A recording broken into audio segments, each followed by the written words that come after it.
Assalamualaikum warahmatullahi wabarakatuh. Selamat datang di channel Berbagi Kisah, tempat kita bersama menyingkap tabir sejarah yang jarang terungkap. Pada kesempatan kali ini, kita akan membahas sebuah tema yang sangat penting, namun sering terlupakan, yaitu dampak penghapusan kitab-kitab tauhid itu terhadap masyarakat Kristen. Melalui dokumenter ini, kita akan menelusuri bagaimana kitab-kitab yang berisi ajaran keesaan Allah perlahan hilang, dan apa akibat besar yang ditinggalkan bagi keyakinan, peradaban, serta arah perjalanan sejarah umat Kristen. Bismillah, mari kita mulai perjalanan sejarah yang penuh makna ini.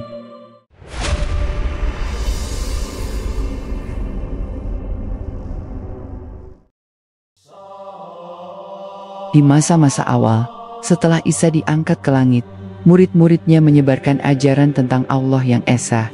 Mereka menyeru pada ibadah hanya kepada Allah, bukan kepada Isa, bukan kepada makhluk, melainkan hanya kepada Sang Pencipta.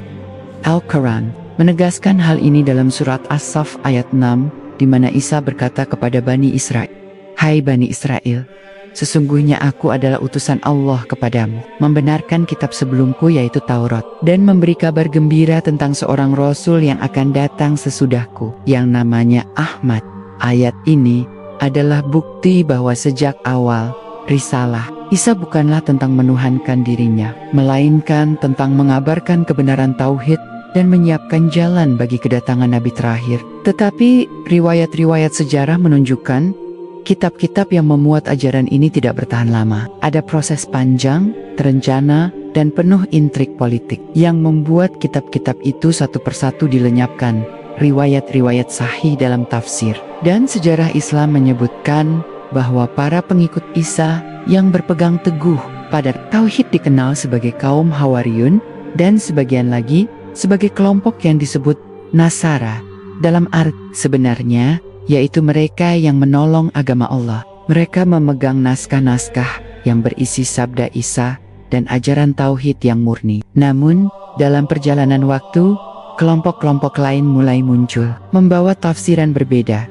Salah satu titik balik besar adalah ketika Romawi masuk ke dalam persoalan agama ini. Kaisar Konstantinus, yang dalam catatan sejarah Barat disebut sebagai tokoh yang menyatukan umat Kristen, justru memainkan peran yang amat menentukan dalam menghapus kitab-kitab tauhid. Melalui Konsili Nicaea pada tahun 325, doktrin yang menyimpang mulai dilembagakan. Risalah tauhid ditekan, sementara konsep Trinitas yang tidak pernah diajarkan Isa justru diangkat sebagai doktrin resmi.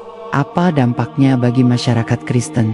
Dampaknya luar biasa. Mereka dipaksa untuk memutus hubungan dengan ajaran asli Isa. Kitab-kitab yang menolak Trinitas dan menegaskan keesaan Allah dianggap berbahaya. Mereka diburu, dibakar, dan para pengikutnya dihukum. Sejarawan Muslim seperti Ibnu Hazm dan juga catatan tafsir dalam warisan Ahlus Sunnah wal Jamaah menunjukkan bagaimana Al-Quran menggambarkan penyimpangan ini. Sesungguhnya telah kafirlah orang-orang yang berkata, "Sesungguhnya Allah ialah Al-Masih putra Maryam." Al-Maidah ayat 72. Disinilah titik kunci investigasi kita. Dengan dihapuskannya kitab-kitab tauhid itu, masyarakat Kristen tidak hanya kehilangan teks, tetapi juga kehilangan arah. Mereka kehilangan fondasi keimanan yang kokoh. Bayangkan, sebuah umat yang awalnya mengenal Isa sebagai hamba dan utusan Allah, tiba-tiba diarahkan untuk melihatnya sebagai Tuhan. Ini bukan sekadar perubahan doktrin, tapi perubahan cara pandang terhadap hidup, ibadah, dan bahkan politik. Dampak sosialnya sangat luas. Umat Kristen yang ingin tetap berpegang pada tauhid terpaksa hidup di bawah tanah, menyembunyikan keyakinannya, atau berhadapan dengan hukuman mati. Banyak dari mereka yang memilih bertahan dalam diam, menulis kitab-kitab tauhid secara rahasia, hingga akhirnya kitab-kitab itu musnah, dilindas kekuasaan. Al-Quran Surat Al-Baqarah ayat 79 mencatat fenomena ini dengan tegas. Maka celakalah orang-orang yang menulis kitab dengan tangan mereka sendiri. Lalu mereka mengatakan, "Ini dari Allah," untuk mendapatkan keuntungan yang sedikit dengan itu. Maka Celakalah mereka karena apa yang ditulis tangan mereka, dan celakalah mereka karena apa yang mereka perbuat. Inilah tragedi besar yang jarang diungkap dalam sejarah dunia. Bukan sekadar hilangnya kitab, tapi hilangnya kesempatan bagi umat manusia untuk lebih awal menerima kebenaran Islam.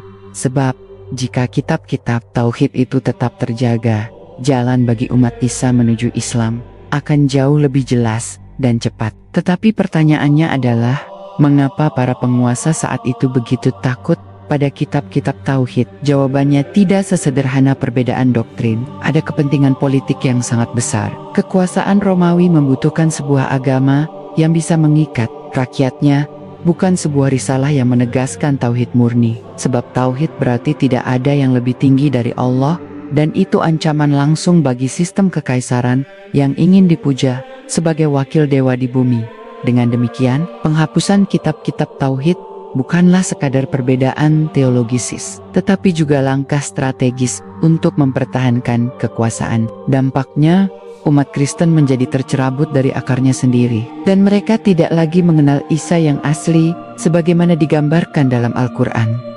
Al-Masih putra Maryam hanyalah seorang rasul. Sesungguhnya telah berlalu sebelumnya beberapa rasul, dan ibunya seorang yang sangat benar. Keduanya biasa memakan makanan. Al-Maidah ayat 75.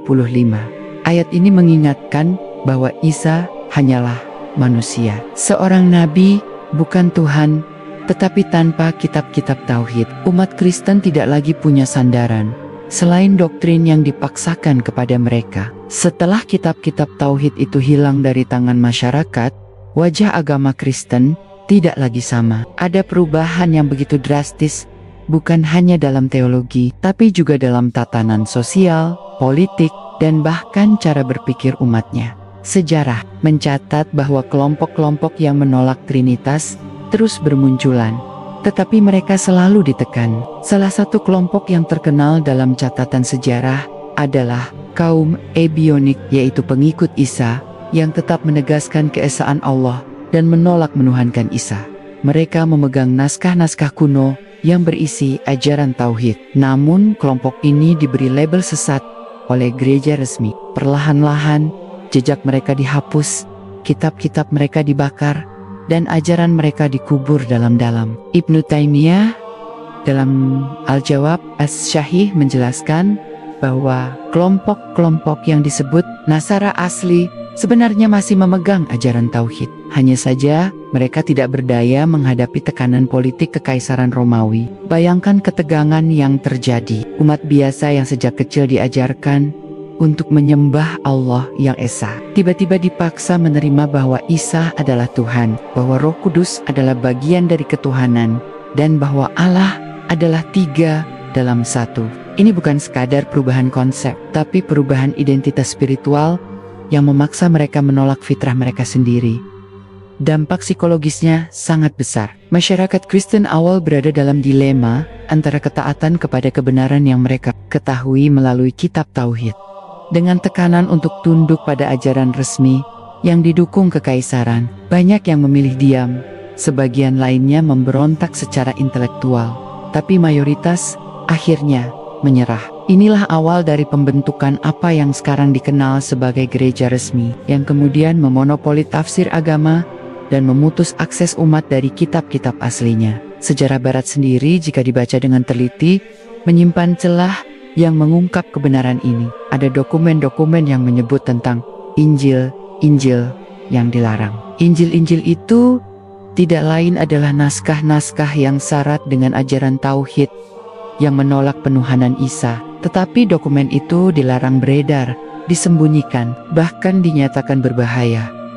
Disinilah kita menemukan dampak yang paling mencengangkan. Dengan dihapuskannya kitab-kitab tauhid, umat Kristen kehilangan landasan ilmu yang benar. Mereka tidak lagi bisa merujuk pada teks yang asli. Akibatnya, ajaran-ajaran baru yang penuh campuran filsafat Yunani dan kepercayaan pagan masuk ke dalam gereja tanpa perlawanan berarti. Dari sinilah muncul doktrin-doktrin asing, konsep Trinitas, sakramen, bahkan konsep penebusan dosa melalui darah Isa, sesuatu yang tidak pernah diajarkan Isa, tetapi diterima luas karena tidak ada lagi kitab tauhid yang bisa dijadikan tandingan. Quran Surat An-Nisa ayat 171 memberi peringatan keras. Wahai ahli kitab, janganlah kamu melampaui batas dalam agamamu, dan janganlah kamu mengatakan terhadap Allah kecuali yang benar. Sesungguhnya Al-Masih Isa putra Maryam itu hanyalah utusan Allah dan kalimatnya yang disampaikannya kepada Maryam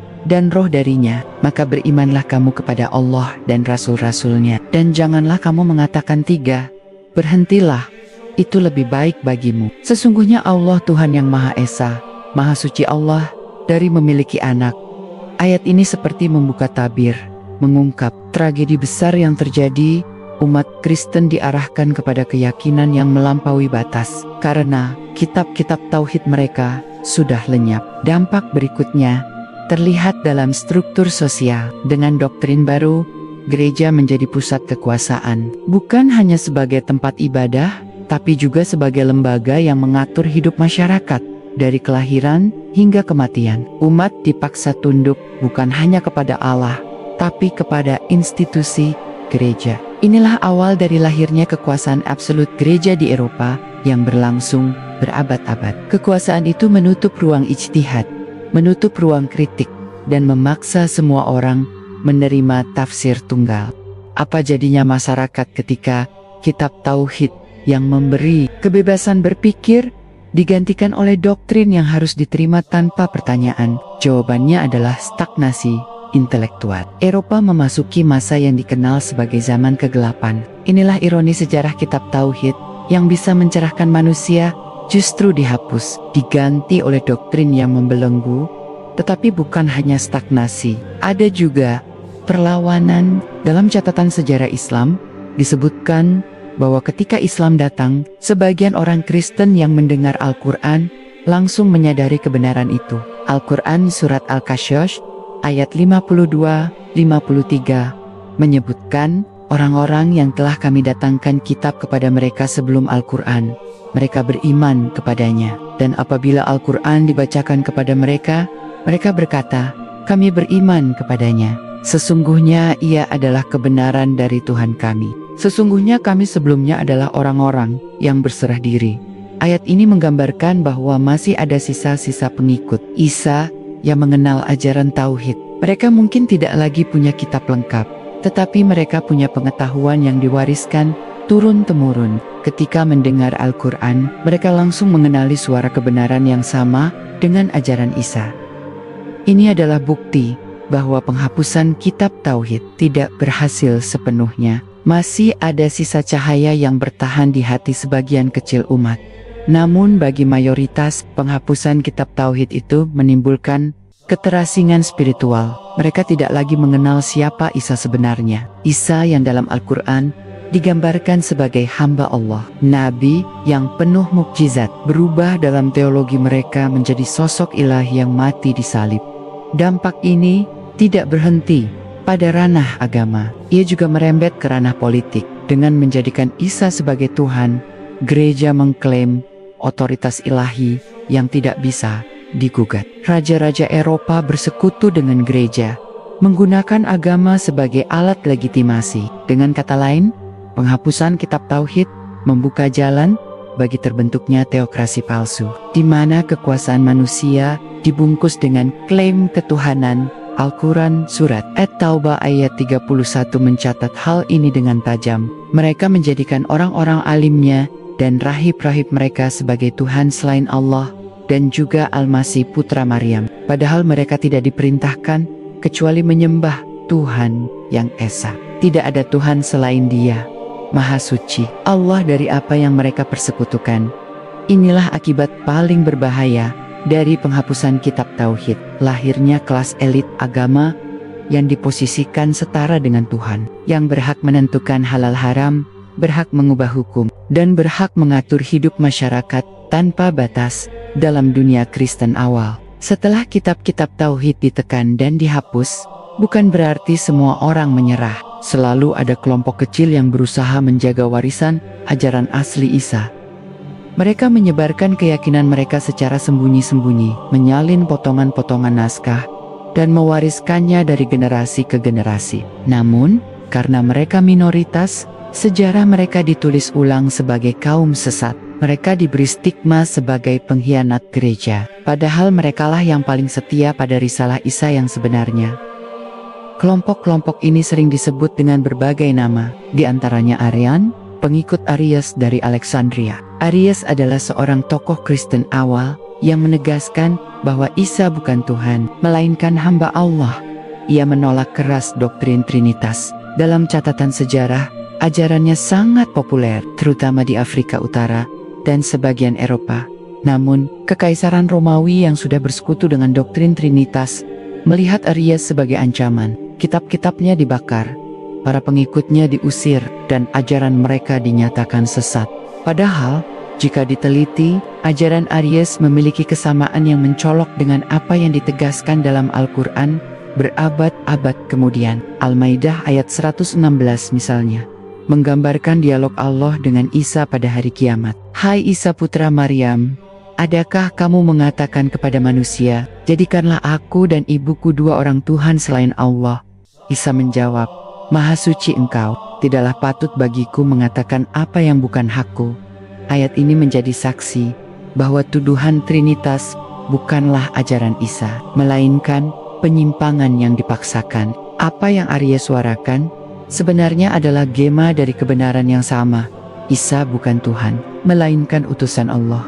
Namun, dengan kekuasaan politik di tangan pihak yang mendukung Trinitas, berhasil memutarbalikkan sejarah. Mereka memenjarakan tokoh-tokoh tauhid, menghancurkan kitab-kitab mereka, dan memutus rantai transmisi ilmu. Inilah mengapa, ketika Islam datang, banyak orang Kristen yang mendengar Al-Quran langsung tertegun. Seakan-akan mereka sedang mendengar kembali suara kitab tauhid yang hilang.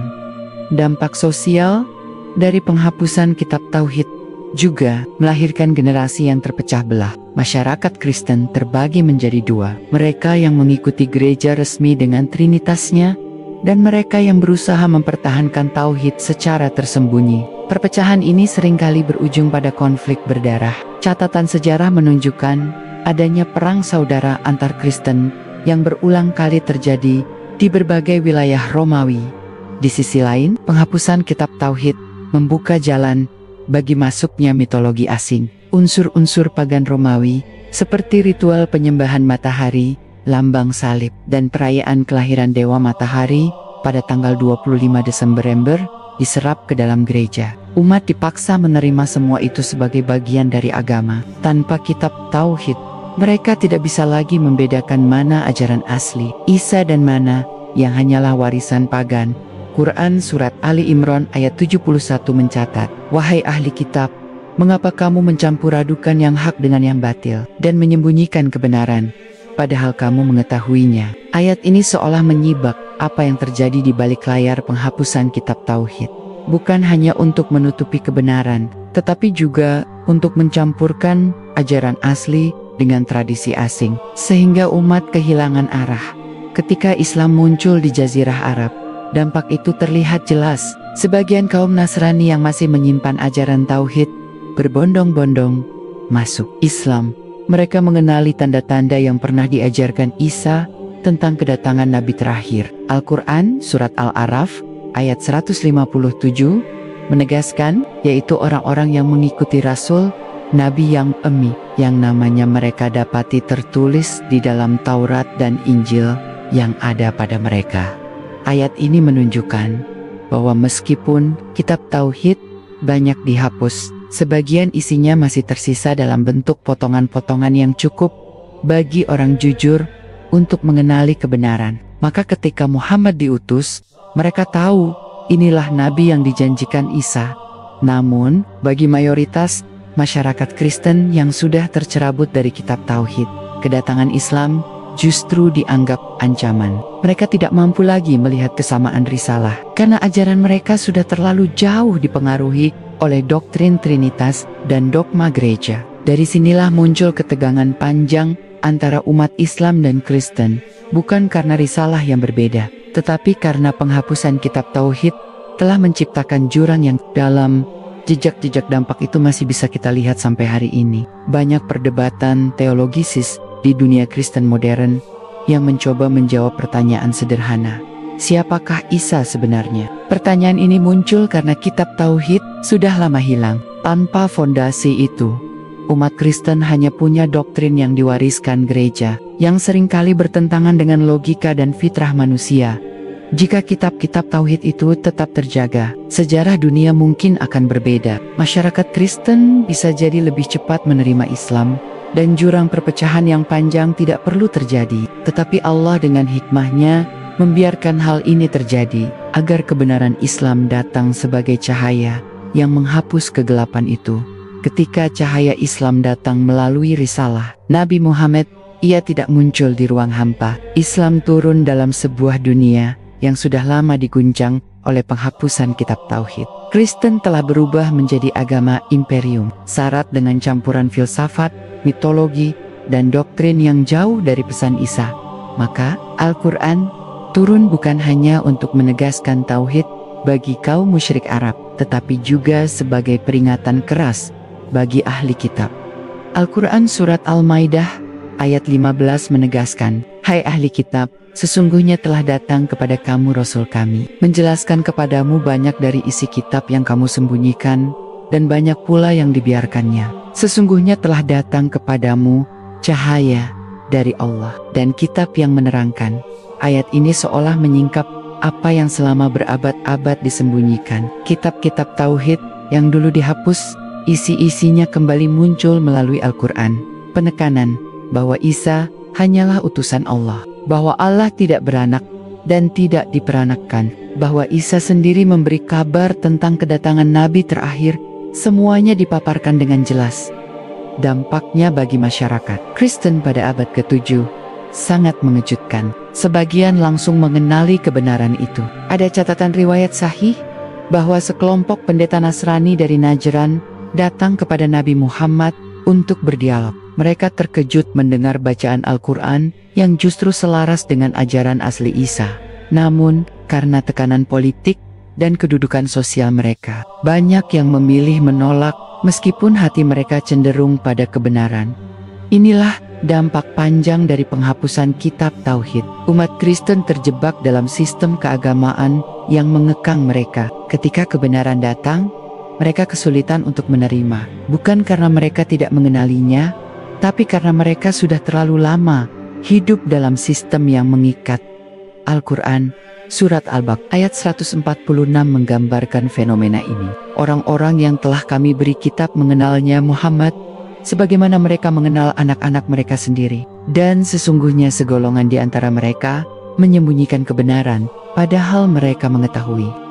Ayat ini menyingkap rahasia besar. Para ulama Kristen pada masa itu sebenarnya tahu bahwa Nabi Muhammad adalah utusan yang dijanjikan. Tetapi karena kitab Tauhid sudah dihapus dari tangan masyarakat umum, hanya segelintir elit yang mengenali tanda-tanda itu. Mereka memilih menyembunyikan kebenaran demi mempertahankan kekuasaan.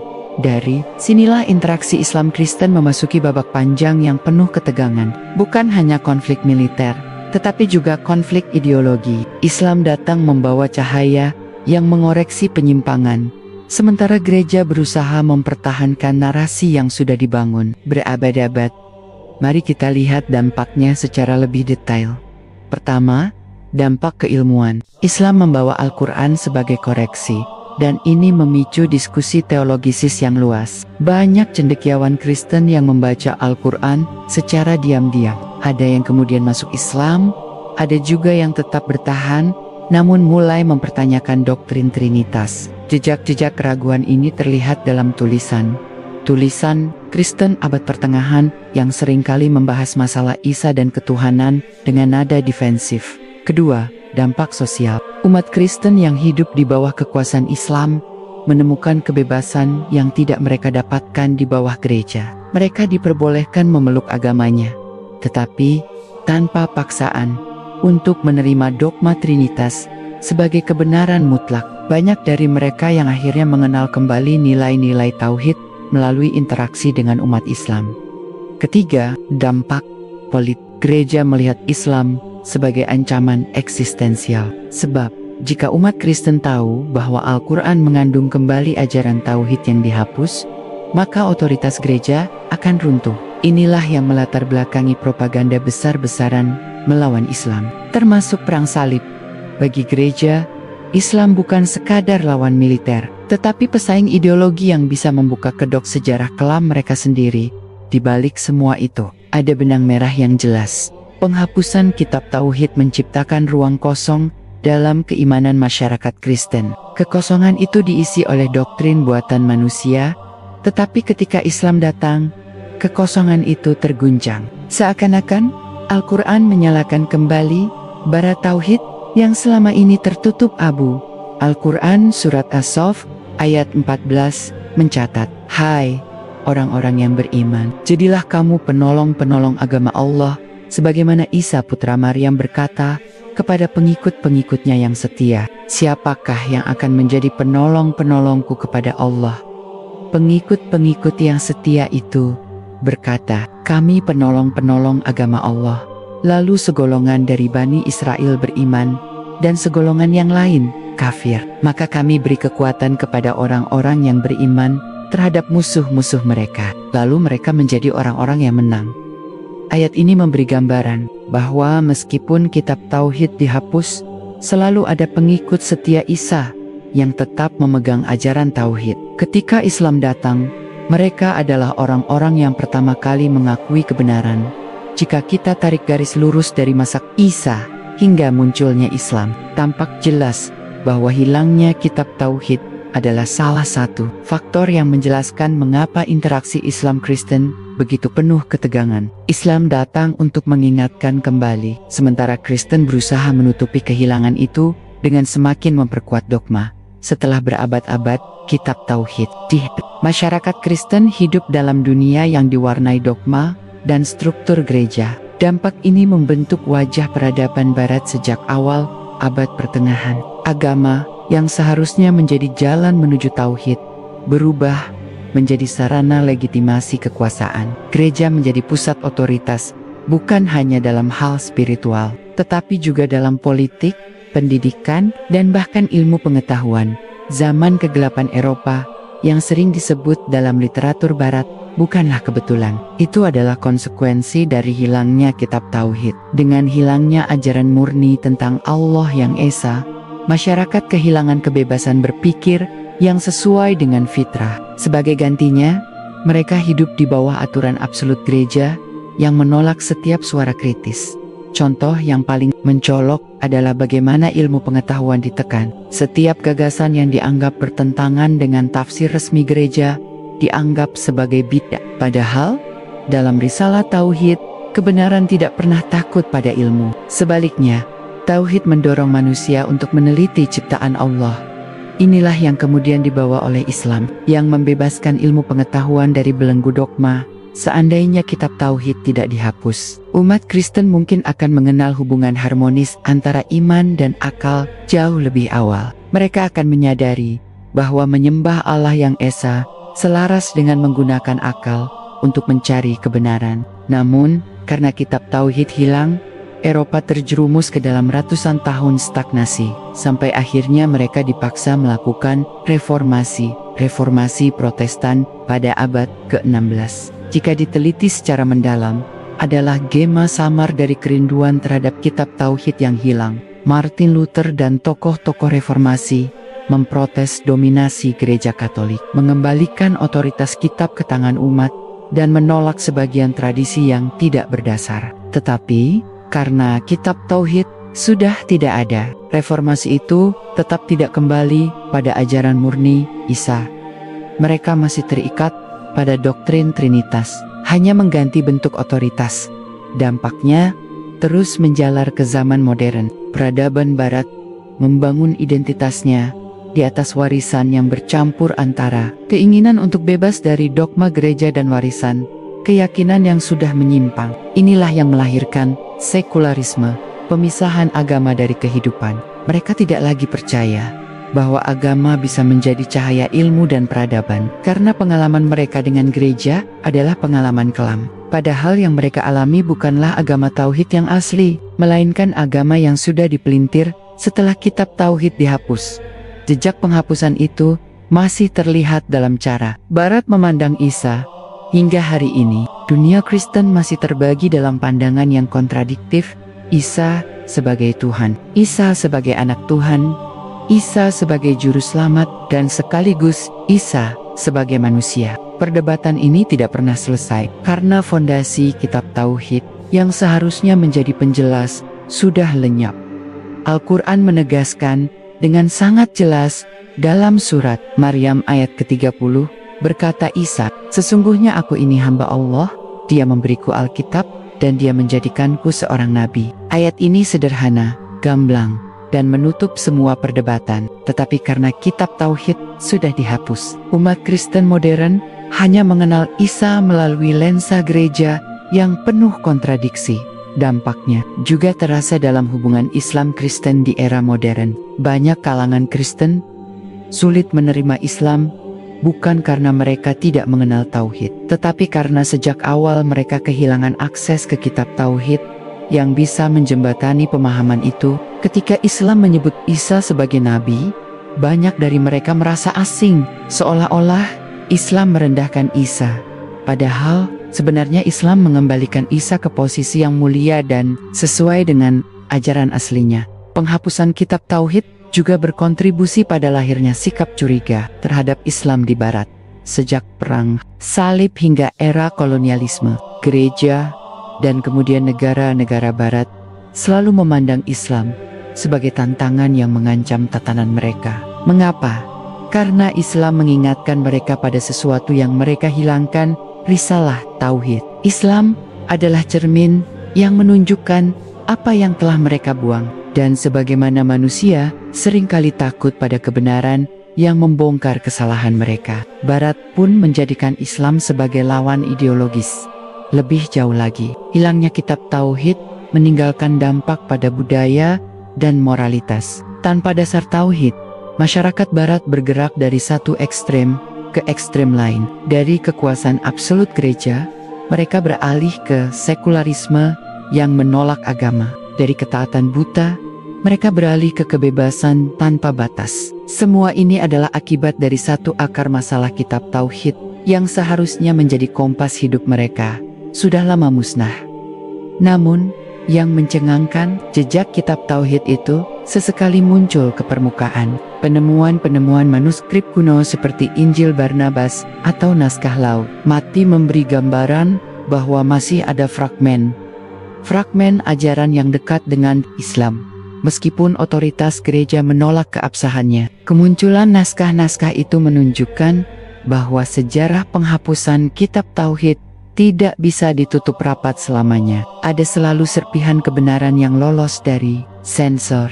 Al-Quran sudah memberi peringatan tentang hal ini dalam surat Ali Imran ayat ke-187, dan ingatlah ketika Allah mengambil janji dari orang yang telah diberi kitab, hendaklah kamu menerangkannya kepada manusia dan jangan kamu menyembunyikannya. Maka mereka melemparkannya ke belakang punggung mereka dan mereka menukarnya dengan harga yang sedikit, maka amat buruklah apa yang mereka tukar. Ayat ini adalah penjelasan langsung tentang tragedi penghapusan kitab Tauhid. Mereka diberi amanah untuk menjaga kebenaran, tetapi mereka menyembunyikannya, dan akibatnya peradaban mereka berjalan tanpa cahaya yang sejati. Bayangkan sejenak, jika kitab-kitab Tauhid itu tidak pernah dihapus, dunia Kristen mungkin akan tumbuh dengan wajah yang berbeda sama sekali. Tidak akan ada perdebatan panjang tentang ketuhanan Isa. Tidak akan ada perang antar sekte yang menelan jutaan nyawa. Tidak akan ada gereja yang menjadikan dogma sebagai alat politik. Dunia Barat mungkin akan lebih dekat dengan Islam sejak awal. Bahkan mungkin sejarah umat manusia akan menyatu lebih cepat di bawah payung Tauhid. Tetapi sejarah berjalan lain. Penghapusan kitab Tauhid tidak hanya mengubah ajaran, tetapi juga arah peradaban. Dan ketika peradaban itu kehilangan pegangan, mereka mencari pengganti. Pertama, mereka berlindung di balik otoritas gereja. Ketika gereja gagal, mereka beralih pada otoritas akal yang dilepaskan dari iman. Ketika akal pun menimbulkan krisis, mereka akhirnya jatuh pada nihilisme, pada kekosongan spiritual yang mewarnai dunia modern. Semua berawal dari satu titik kitab Tauhid yang hilang. Fakta ini bukan sekadar catatan sejarah. Ia adalah peringatan. Seperti yang Allah firmankan dalam Al-Quran surat Al-Maidah ayat ke-15. Hai ahli kitab, sesungguhnya telah datang kepadamu Rasul kami, menjelaskan kepadamu banyak dari isi kitab yang kamu sembunyikan, dan banyak pula yang dibiarkan. Sesungguhnya telah datang kepadamu cahaya dari Allah dan kitab yang jelas. Ayat ini menegaskan bahwa penghapusan kitab Tauhid tidak pernah luput dari perhatian Allah. Quran turun bukan sekadar melanjutkan risalah, tetapi sekaligus membongkar penyimpangan sejarah. Inilah mengapa Islam selalu membawa ketegangan di hadapan dunia Kristen. Sebab Islam hadir sebagai pengingat bahwa mereka pernah memiliki kitab Tauhid, lalu menghapusnya. Dampaknya terhadap masyarakat Kristen hari ini bisa kita lihat di dua kutub yang ekstrem. Di satu sisi, ada mereka yang semakin menjauh dari agama, menolak segala bentuk keyakinan karena trauma sejarah dengan dogma gereja. Di sisi lain, ada yang berusaha kembali pada iman yang murni, tetapi tanpa peta yang jelas. Mereka mencari Isa, tetapi tersesat dalam labirin doktrin yang bertentangan satu sama lain. Dan di tengah kekacauan itu, Islam berdiri membawa pesan yang sama sejak awal. La ilaha illallah, tiada Tuhan selain Allah. Isa adalah hamba dan nabinya. Muhammad adalah penutup para nabi. Risalah Tauhid yang sama yang pernah mereka miliki, tetapi mereka hapus dari kitab mereka sendiri. Disinilah letak ketegangannya. Bukan sekadar perbedaan teologisis, tetapi luka sejarah yang belum sembuh. Luka yang dimulai ketika kitab Tauhid pertama kali dihapus. Luka yang membuat Barat selalu curiga pada Islam. Bahkan ketika Islam hanya menyampaikan kebenaran yang mereka sendiri dulu pernah terima.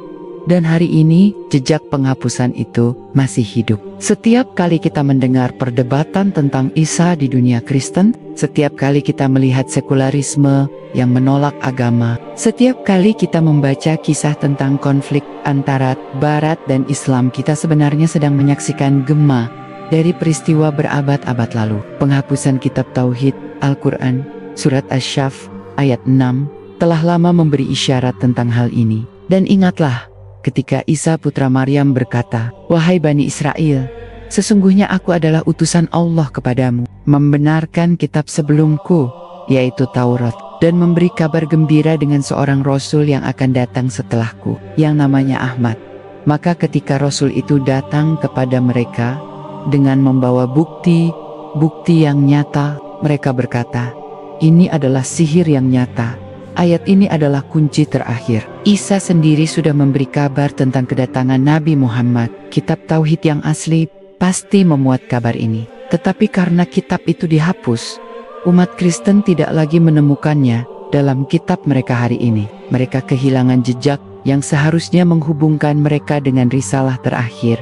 Maka, dampak terbesar dari penghapusan kitab Tauhid bukan hanya pada kerusakan doktrin, bukan hanya pada lahirnya kekuasaan gereja, bukan hanya pada lahirnya sekularisme, tetapi juga pada hilangnya jembatan menuju Nabi Muhammad. Inilah tragedi sejarah yang paling dahsyat. Sebuah bangsa kehilangan kesempatan untuk mengenali kebenaran yang seharusnya menjadi milik mereka sejak awal ketika kitab-kitab Tauhid dihapus. Bukan hanya doktrin yang berubah, tetapi juga mental kolektif masyarakat Kristen. Tanpa pegangan Tauhid yang jelas, umat hidup dengan keyakinan yang rapuh. Mereka terbiasa menerima dogma tanpa bukti, mengamini ajaran yang tidak masuk akal, dan menelan tradisi yang bertentangan dengan akal sehat. Lama-kelamaan, hal ini membentuk kebiasaan mental, takut untuk bertanya, ragu untuk berpikir, dan mudah tunduk pada otoritas.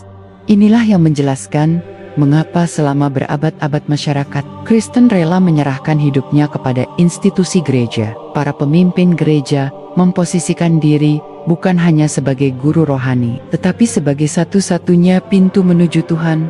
Mereka berperan seperti perantara mutlak antara manusia dan langit. Tanpa kitab Tauhid, umat tidak bisa membedakan antara ajaran Isa yang asli dan manipulasi. Mereka terjebak dalam pola pikir bahwa keselamatan hanya bisa diperoleh dengan patuh pada gereja, bukan dengan menyembah Allah semata.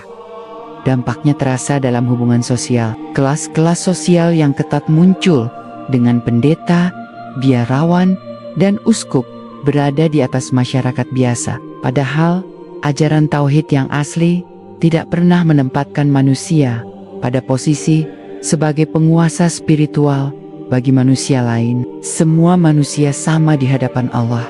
Hilangnya kitab tauhid membuat kesenjangan ini dilegalkan secara agama. Lebih jauh, penghapusan kitab tauhid juga menghapus ajaran moral yang lurus. Dalam kitab tauhid yang asli, konsep dosa, pahala, dan keselamatan pasti berlandaskan pada hubungan langsung dengan Allah yang Esa. Tetapi setelah kitab itu hilang, konsep keselamatan digeser menjadi soal ritual dan sakramen. Orang bisa ditebus dengan upacara, bukan dengan iman yang lurus kepada Allah. Inilah yang melahirkan praktik menjual surat pengampunan dosa, sebuah fenomena yang mengguncang Eropa pada abad pertengahan. Secara psikologis, masyarakat Kristen hidup dalam bayang-bayang ketakutan tanpa kitab tauhid. Mereka tidak lagi mengenal Allah sebagai Rob yang Maha Pengasih. Mereka justru diajari gambaran Tuhan yang rumit, terpecah dalam trinitas, dan penuh kontradiksi. Rasa takut akan murka Tuhan bercampur dengan ketundukan pada gereja. Umat hidup dalam kebingungan, apakah mereka menyembah Allah, Isa, atau Roh Kudus? Kebingungan ini meninggalkan luka psikologis yang panjang, sehingga setiap generasi mewarisinya tanpa mampu menjawab secara logis. Di bidang keilmuan, penghapusan kitab tauhid membuat orientasi belajar melenceng jauh. Alih-alih mencari kebenaran tentang Allah dan ciptaannya, ilmu diarahkan untuk membela doktrin gereja. Teologi bukan lagi jalan menuju pemahaman Allah, tetapi menjadi perisai untuk melindungi kepentingan dogma. Sejarah mencatat bagaimana para pemikir yang mencoba mengungkap fakta alam seringkali dituduh sesat, hanya karena hasil penelitian mereka bertentangan dengan tafsir resmi gereja. Kontras dengan itu, Islam yang memegang teguh tauhid justru melahirkan generasi ilmuwan besar, Al-Biruni, Ibnu Sina, Al-Khawarizmi, dan ratusan lainnya. Mereka lahir karena Al-Quran dan sunnah yang sahih tidak menghapus ajaran tauhid. Sebaliknya, Islam menekankan bahwa meneliti alam adalah bagian dari ibadah, karena itu berarti mengenal ciptaan Allah. Namun di dunia Kristen, penghapusan kitab tauhid menjadikan ilmu sebagai ancaman. Hanya setelah mereka bersentuhan dengan peradaban Islam, terutama di Andalusia, Eropa mulai menyadari bahwa ada peradaban lain yang berhasil menggabungkan iman dan ilmu. Tetapi meskipun ilmu mereka bangkit, fondasi tauhid tetap tidak kembali. Itulah sebabnya kebangkitan sains barat justru lahir dalam bentuk sekuler, bukan spiritual. Dampak lain yang jarang disorot adalah politik global. Hilangnya kitab tauhid membuat dunia Kristen kehilangan arah dalam melihat umat lain. Alih-alih melihat Islam sebagai kelanjutan dari risalah Isa, mereka memandangnya sebagai ancaman. Inilah yang memicu perang salib. Umat Kristen Eropa digerakkan bukan untuk mencari kebenaran, melainkan untuk merebut tanah suci atas nama dogma yang sudah menyimpang. Seandainya kitab tauhid tetap ada, mereka akan mengenali Islam sebagai saudara seiman dalam tauhid, bukan musuh. Bahkan, hingga zaman kolonialisme, dampak itu masih berlanjut. Negara-negara Eropa yang mengaku Kristen menjajah negeri-negeri Muslim, membawa misi peradaban yang sesungguhnya lahir dari warisan sejarah gelap. Kehilangan kitab tauhid, mereka menilai Islam sebagai penghalang kemajuan. Padahal Islamlah yang membawa cahaya ilmu ke Eropa. Inilah ironi sejarah yang jarang diungkap. Lebih jauh lagi, penghapusan kitab tauhid mengubah cara pandang manusia barat terhadap kehidupan. Tanpa tauhid, kehidupan dianggap terbagi dua, duniawi dan rohani. Duniawi dikuasai raja, rohani dikuasai gereja. Tidak ada integrasi, tidak ada kesatuan hidup di bawah Allah. Akibatnya, ketika masyarakat akhirnya muak dengan gereja, mereka juga meninggalkan spiritualitas. Lahirlah filsafat materialisme, ateisme, hingga sekularisme. Semua ini berakar dari satu hal, tauhid yang hilang dari kitab mereka. Salah satu peristiwa paling menentukan adalah Konsili Nicaea tahun 325 Masehi. Disinilah titik awal doktrin Trinitas dilembagakan secara resmi. Sebelum konsili ini, masih ada kelompok besar umat Kristen yang meyakini Isa hanyalah manusia pilihan, seorang nabi, bukan Tuhan. Keyakinan mereka sejalan dengan tauhid yang diajarkan para nabi sebelumnya. Tetapi, karena kitab tauhid sudah mulai dihapus atau disembunyikan, suara mereka semakin lemah. Di Nicaea, Kaisar Konstantinus mengumpulkan ratusan uskup untuk menetapkan ajaran resmi. Di balik klaim kesatuan iman, yang terjadi sebenarnya adalah pergeseran besar dari risalah tauhid menuju dogma trinitas. Mereka yang menolak, seperti kelompok Aryan, ditindas, dituduh sesat, dan sebagian besar ajarannya dihapus dari catatan resmi. Inilah bukti paling nyata bahwa penghapusan kitab tauhid memberi ruang bagi manipulasi politik. Kaisar ingin agama yang bisa mempersatukan kekaisaran, bukan agama yang setia pada kebenaran wahyu. Setelah Konsili Nicea, umat Kristen hidup dalam bayang-bayang dogma baru. Mereka dipaksa menerima sesuatu yang sulit diterima akal, bahwa Allah adalah satu, tetapi tiga, dan Isa adalah Tuhan sekaligus manusia. Tanpa kitab tauhid yang menjelaskan secara lurus, masyarakat tak punya pilihan selain tunduk. Beberapa abad kemudian, dampak ini terlihat jelas dalam praktik jual surat pengampunan dosa. Gereja meyakinkan umat bahwa dosa mereka bisa dihapus dengan membayar sejumlah uang. Ajaran semacam ini tidak mungkin ada dalam risalah tauhid, karena tauhid menegaskan bahwa hanya Allah yang berhak mengampuni dosa, bukan lembaga atau manusia manapun. Tetapi setelah kitab tauhid dihapus, umat tidak punya rujukan lain. Mereka percaya bahwa jalan keselamatan ada di tangan gereja.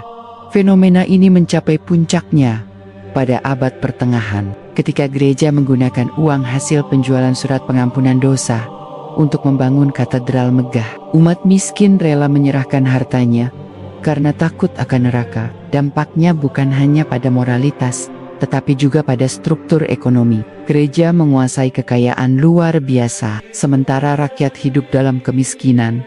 Dampak lain yang mencengangkan terlihat dalam inkuisisi. Lembaga ini dibentuk untuk memburu dan menghukum siapapun yang dianggap sesat. Padahal, banyak dari mereka yang disebut sesat hanyalah orang-orang yang berusaha mempertahankan keyakinan tauhid atau sekadar berpikir kritis. Ribuan orang dieksekusi, disiksa, atau dipaksa murtad. Sejarah mencatat bagaimana inkuisisi di Spanyol menghancurkan komunitas besar Yahudi dan Muslim, serta orang-orang Kristen yang menolak dogma Trinitas. Peristiwa ini menunjukkan betapa mengerikannya dampak penghapusan kitab tauhid. Ajaran yang seharusnya membebaskan manusia justru berubah menjadi alat untuk menindas dan membungkam. Seandainya kitab tauhid masih ada, umat pasti tahu bahwa tidak ada manusia atau lembaga yang berhak memonopoli kebenaran, apalagi menumpahkan darah atas nama agama. Dan kemudian, perang salib. Inilah puncak dari manipulasi besar-besaran. Gereja menyerukan umat Kristen untuk berperang merebut Yerusalem dari tangan kaum Muslim. Ratusan ribu orang Eropa meninggalkan rumah mereka, berjalan ribuan kilometer, dan terlibat dalam peperangan brutal. Semua dilakukan atas dasar klaim bahwa itu adalah kehendak Tuhan. Tetapi jika diteliti dari kacamata tauhid, perang salib hanyalah ekspresi dari kehilangan arah. Umat Kristen digerakkan bukan untuk membela Allah yang esa, melainkan untuk memenuhi ambisi politik gereja. Islam yang seharusnya mereka kenali sebagai kelanjutan risalah tauhid, malah mereka musuhi. Mereka membantai kaum Muslim, bahkan sesama Kristen Ortodoks di timur, hanya demi dogma yang dibangun setelah kitab tauhid dihapus. Jejak dampak itu masih terasa hingga hari ini. Trauma perang salib diwariskan turun-temurun. Dunia Barat dan Islam saling memandang dengan kecurigaan. Padahal, akar masalahnya kembali pada satu hal. Umat Kristen tidak lagi memiliki kitab tauhid yang bisa menjelaskan siapa Isa sebenarnya dan apa misi kenabiannya. Tidak berhenti di situ. Dalam perkembangan intelektual Eropa, penghapusan kitab tauhid melahirkan krisis eksistensial. Setelah berabad-abad dipaksa menerima dogma yang sulit dicerna akal, akhirnya muncul pemberontakan intelektual. Para filsuf mulai menolak agama secara keseluruhan. Mereka menganggap agama identik dengan penindasan dan kebodohan. Disinilah lahir filsafat ateisme modern. Dari Nietzsche yang mengumumkan Tuhan telah mati, hingga pemikir materialis yang menolak segala bentuk spiritualitas. Semuanya berakar dari kekecewaan terhadap agama yang sudah kehilangan tauhid. Ironisnya, yang mereka tolak bukanlah agama Allah yang sejati, melainkan agama yang sudah dimodifikasi setelah kitab tauhid dihapus. Memasuki zaman modern, dampak penghapusan kitab tauhid semakin terlihat dalam cara Barat mendefinisikan agama. Setelah berabad-abad hidup dalam cengkraman dogma gereja yang berakar pada ajaran tanpa tauhid, masyarakat Barat akhirnya memberontak. Mereka mulai memandang agama bukan sebagai jalan menuju kebenaran, melainkan sebagai alat kekuasaan. Dari sinilah muncul tren besar sekularisme, humanisme, dan ateisme. Namun yang sering dilupakan adalah pemberontakan itu sebenarnya diarahkan bukan pada agama, dalam arti risalah Allah, melainkan pada agama yang sudah rusak karena kitab tauhid dihapus. Dengan kata lain, Barat menolak bayangan palsu tentang Tuhan, bukan menolak Allah yang sejati. Tetapi karena kitab tauhid sudah hilang, mereka tidak lagi bisa membedakan. Hasilnya adalah masyarakat yang semakin menjauh dari agama. Gereja di Eropa kehilangan wibawa. Ribuan gereja kosong setiap tahunnya. Generasi muda banyak yang tidak lagi peduli pada Yesus, apalagi pada konsep Tuhan. Krisis spiritual ini berakar dari satu tragedi sejarah. Risalah tauhid yang seharusnya memberi arah sudah lama dihapus. Namun ironisnya, justru dalam kekosongan itu, Islam semakin diperhatikan. Banyak orang Barat yang menemukan dalam Al-Quran jawaban atas pertanyaan-pertanyaan yang gereja tidak mampu menjawab. Misalnya, siapakah Isa sebenarnya? Apakah ia Tuhan atau Nabi? Mengapa manusia harus beribadah hanya kepada satu Tuhan? Pertanyaan-pertanyaan ini dijawab Al-Quran dengan jelas, sementara gereja hanya memberi jawaban kabur yang semakin sulit dipertahankan di era modern. Di sisi lain, gereja dan institusi Barat merasa terancam. Sejarah panjang penghapusan kitab tauhid membuat mereka takut menghadapi Islam. Mereka khawatir jika umat Kristen mengetahui bahwa Islam sebenarnya sejalan dengan risalah Isa yang asli, maka otoritas gereja akan runtuh. Karena itu, muncullah propaganda besar-besaran untuk memusuhi Islam, dari stereotip negatif di media hingga kebijakan politik luar negeri yang menargetkan negeri-negeri Muslim. Tetapi ada sesuatu yang tidak bisa mereka kendalikan, jejak tauhid yang terus bermunculan. Setiap kali ditemukan naskah kuno, masyarakat dunia kembali dikejutkan oleh potongan-potongan ajaran yang mirip dengan Islam. Contoh paling terkenal adalah Injil Barnabas. Naskah ini secara jelas menyebut bahwa Isa bukan Tuhan, melainkan Nabi, dan bahwa akan datang seorang Rasul setelahnya bernama Muhammad. Tentu saja, gereja menolak keabsahannya. Mereka menyebutnya palsu, meskipun catatan sejarah menunjukkan Injil ini sudah beredar sejak lama. Yang menarik, banyak detail dalam Injil Barnabas justru selaras dengan Al-Quran. Kemudian ada naskah Laut Mati Dead Sea Scrolls, ditemukan pada tahun ke-1947. Manuskrip-manuskrip kuno ini, meski sebagian besar berisi teks Ibrani, memperlihatkan bahwa doktrin awal Bani Israel lebih dekat dengan tauhid Islam daripada dengan ajaran Trinitas. Temuan ini mengguncang dunia akademis karena membuka kemungkinan bahwa memang ada warisan ajaran tauhid yang hilang dari Alkitab versi sekarang. Hal-hal seperti ini menunjukkan bahwa penghapusan kitab tauhid tidak pernah sempurna. Sebagian fragmen selalu muncul, seolah menjadi saksi sejarah bahwa kebenaran tidak bisa dipadamkan selamanya. Dampak penghapusan kitab tauhid juga terasa dalam hubungan internasional modern. Dunia Barat seringkali merasa perlu menegaskan identitasnya dengan membedakan diri dari Islam. Mereka membangun narasi bahwa peradaban Barat adalah peradaban rasional, sementara Islam adalah peradaban dogmatis. Padahal, fakta sejarah justru sebaliknya. Islamlah yang membebaskan akal dengan tauhid. Barat terjebak dalam dogma karena kehilangan kitab tauhid. Ironi ini semakin jelas ketika kita melihat krisis moral di Barat. Tanpa tauhid, mereka mencoba membangun etika berdasarkan akal semata. tetapi hasilnya adalah relativisme. Apa yang benar hari ini bisa dianggap salah besok, tergantung konsensus sosial. Tanpa fondasi ilahiyah, moralitas menjadi cair. Fenomena ini bisa dilihat dalam perubahan pandangan Barat terhadap keluarga, pernikahan, bahkan identitas manusia. Semua berubah mengikuti tren, bukan berdasarkan wahyu. Inilah akibat akhir dari penghapusan kitab tauhid. Umat kehilangan fondasi moral yang kokoh.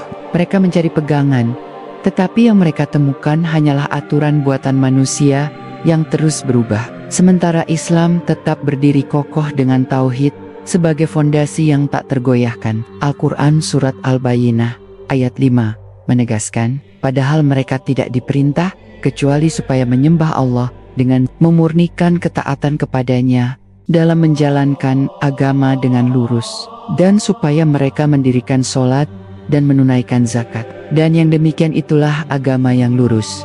Ayat ini seperti menyingkap akar masalah umat Kristen. Mereka pernah diperintah untuk memurnikan ibadah hanya kepada Allah. Tetapi karena kitab tauhid dihapus, perintah itu hilang dari kesadaran kolektif mereka. Ketika naskah-naskah kuno mulai ditemukan dan diteliti secara ilmiah, dunia akademis Kristen menghadapi dilema besar. Di satu sisi, mereka tidak bisa mengabaikan penemuan ini, karena bukti manuskrip berusia ribuan tahun tidak mungkin dihapus begitu saja. Di sisi lain, jika dibiarkan, naskah-naskah itu bisa mengguncang fondasi doktrin Trinitas yang telah menjadi dasar gereja selama berabad-abad. Injil Barnabas dan upaya penyangkalan. Injil Barnabas adalah salah satu teks paling kontroversial. Dalam naskah ini, Isa dengan jelas disebut sebagai nabi, bukan Tuhan, dan ada nubuat yang sangat gamblang tentang datangnya seorang rasul terakhir bernama Muhammad. Bagi gereja, ini adalah ancaman langsung. Maka, para teolog Kristen berusaha keras untuk mendiskreditkannya. Mereka menyebut Injil Barnabas sebagai rekayasa abad pertengahan. Meskipun catatan historis menunjukkan Injil ini sudah dikenal jauh sebelumnya. Mereka menyebarkan narasi bahwa teks ini tidak autentik, tetapi ironisnya, mereka tidak pernah bisa memberikan bukti yang konsisten untuk mendukung klaim itu. Lebih jauh lagi, banyak detail dalam Injil Barnabas justru sesuai dengan Al-Quran. Mulai dari kisah kelahiran Isa, penegasan bahwa ia bukan Tuhan, hingga penolakan keras terhadap penyembahan salib. Fakta-fakta ini membuat banyak peneliti independen mulai mempertanyakan mengapa gereja begitu keras menolak Injil ini. Injil Thomas dan Injil-Injil Gnostik, penemuan Injil Thomas dan berbagai teks Gnostik di Nag Hammadi, Mesir tahun 1945, kembali mengusik otoritas gereja. Injil-Injil ini berisi ucapan-ucapan Isa yang lebih menekankan hikmah, tauhid, dan spiritualitas pribadi, bukan dogma sakramental atau klaim ketuhanan Isa. Intelektual Kristen modern mencoba menafsirkannya dengan cara yang aman. Mereka menyebut Injil-Injil ini sebagai Kristianitas alternatif atau gerakan pinggiran dalam sejarah gereja. Dengan begitu, mereka bisa mengesankan bahwa ajaran tauhid hanyalah pandangan minoritas, bukan inti risalah Isa. Padahal, justru ajaran inilah yang paling dekat dengan apa yang dibawa oleh para nabi sebelumnya. Ibrahim, Musa, dan Muhammad. Dead Sea Scroll, naskah Laut Mati. Penemuan naskah ini pada tahun 1947 di Qumran menjadi titik balik dalam kajian Perjanjian Lama. Sebagian besar isinya memang berupa teks Ibrani, tetapi banyak yang menunjukkan kedekatan dengan konsep tauhid murni. Masalahnya, gereja dan lembaga akademis Kristen yang menguasai penelitian naskah ini lama menunda publikasi isi lengkapnya. Selama puluhan tahun, hanya segelintir peneliti tertentu yang boleh mengaksesnya. Karena sebagian isi naskah itu bisa meruntuhkan klaim bahwa doktrin Trinitas adalah bagian dari warisan Bani Israel. Ketika sebagian isi akhirnya dipublikasikan, banyak akademisi sekuler maupun muslim yang menyoroti kesamaannya dengan prinsip-prinsip tauhid Islam. Namun, lagi-lagi, para intelektual Kristen mencoba meredamnya dengan cara menekankan perbedaan tafsir, meminggirkan teks-teks yang terlalu dekat dengan tauhid dan menyebutnya sebagai aliran Yahudi kecil yang tidak relevan. Strategi modern gereja dan akademisi untuk menghadapi temuan-temuan yang tidak bisa mereka hapus. Gereja dan para akademisi Kristen menggunakan beberapa strategi dekonstruksi akademis. Mereka mengalihkan perhatian dengan memfokuskan pada aspek filologi, linguistik, atau arkeologi, sehingga pesan tauhid yang jelas dalam naskah menjadi kabur oleh debat teknis. Labelisasi teks-teks tauhid dilabeli sebagai apokrif, non-kanonik, atau heretik agar tidak dianggap sah oleh umat Kristen. Relativisasi, mereka mengatakan bahwa pada masa awal memang ada banyak aliran dalam kekristenan, sehingga tidak ada yang bisa disebut asli. Dengan begitu, mereka bisa menyamakan ajaran tauhid dengan sekadar varian kecil yang kalah bersaing. Propaganda, ketika umat awam bertanya, mereka langsung menjawab bahwa semua kitab penting sudah ada dalam Alkitab, sehingga umat tidak lagi merasa perlu membaca Injil Barnabas, Injil Thomas, atau naskah Laut Mati. Titik balik minat dunia pada Islam. Ironisnya, semua usaha ini justru berbalik arah. Banyak akademisi independen dan masyarakat umum mulai curiga, jika naskah-naskah itu benar-benar tidak penting, mengapa gereja begitu takut dan menutupinya? Rasa penasaran ini membawa banyak orang untuk membandingkan isi naskah dengan Al-Quran. Hasilnya mengejutkan.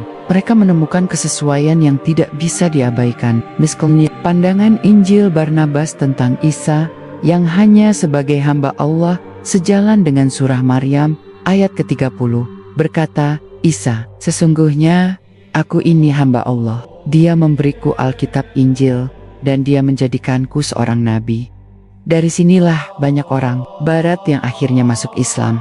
Mereka menyadari bahwa Islam bukanlah agama baru, melainkan kelanjutan dari risalah tauhid yang sebenarnya sudah ada sejak zaman Nabi Ibrahim dan Isa, tetapi sengaja disembunyikan selama berabad-abad. Gereja memiliki keunggulan mutlak dalam mengontrol pengetahuan. Mereka menentukan kitab mana yang boleh dibaca, naskah mana yang disimpan di perpustakaan rahasia, dan informasi mana yang boleh dipublikasikan kepada masyarakat. Tetapi ketika abad informasi tiba, benteng itu mulai runtuh. Penemuan naskah seperti Injil Barnabas, Injil Thomas, atau Dead Sea Scrolls pada awalnya bisa dibatasi peredarannya. Namun dengan hadirnya internet, semua batasan itu runtuh. Manuskrip yang dulu hanya bisa dilihat di ruang arsip terbatas, kini difoto, dipindai, lalu tersebar luas dalam hitungan detik. Gereja tidak lagi bisa memonopoli tafsir. Orang awam, mahasiswa, atau bahkan peneliti independen bisa mengakses naskah asli dan membandingkannya dengan Al-Quran. Hasil perbandingan ini menimbulkan pertanyaan yang mengganggu. Mengapa ajaran Isa dalam teks-teks kuno lebih dekat dengan Islam dibanding dengan doktrin gereja saat ini?